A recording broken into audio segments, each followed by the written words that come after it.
আসসালামু আলাইকুম। ছোট ছোট দুটো কবিতা পাঠ করছি। প্রথম কবিতার শিরোনাম সোনার মানুষ। ধর্ম ছাড়া চলছে যারা, মানুষ নামের ডামি, অন্ধ তারা ভীষণ রকম হচ্ছে বিপথগামী। জ্ঞানের অতি জ্ঞান পাপীরা নিজকে জ্ঞানী ভাবে, ভাবটা এমন দিনগুলো তার এমনি করেই যাবে।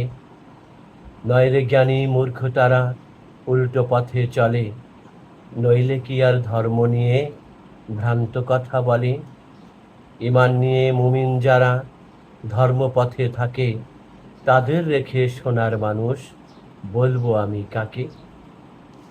দ্বিতীয় কবিতা আক্ষেপ। কবিতায় যদি ধর্ম এবং স্রষ্টার কথা বলি, হুতুম প্যাঁচার দৃষ্টিতে কেন কালো করে থাকো মুখ।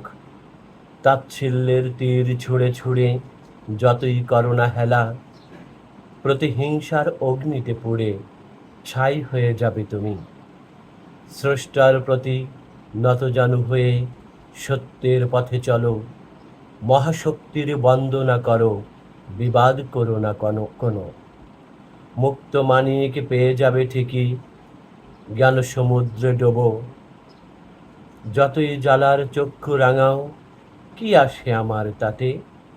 কি হবে তোমার সেই খ্যাতি নিয়ে, পুণ্য যদি না হয়। যেদিকেই আমি হাত তুলে থাকি, সেদিকেই আছে রব। হে অবিশ্বাসী, স্রষ্টাতে যদি এত সন্দেহ থাকে, এত যদি থাকে ক্ষমতা তোমার, তবে মৃত্যুকে রুখো। বিদায়ের কথা বারবার ভাবো, জ্ঞানের চক্ষু বুজে।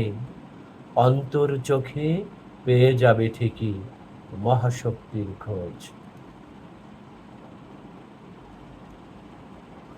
আমরা অনেককেই দেখি যে কিছু মূর্খরা আল্লাহর প্রতি সন্দেহ পোষণ করে। কেউ কেউ বলে যে তাকে তো দেখা যায় না, কি করে বিশ্বাস করি। আমি তো বলি সর্বত্রই আল্লাহর প্রমাণ পাওয়া যায়।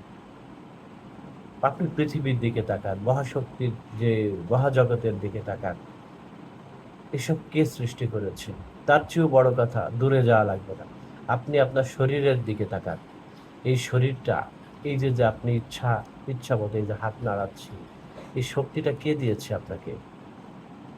এই যে আমাদের হৃৎপিণ্ডটা সেট করা আছে, এই যে আমাদের ফুসফুস প্রতিনিয়ত হৃৎপিণ্ডটা পাম্প করছে, আমরা দম নিচ্ছি, অক্সিজেন পাচ্ছি, কে দিয়েছে আপনাকে এগুলো? মানুষকেই আল্লাহ স্বাধীনতা দিয়েছে, মানুষ আর জিনকে।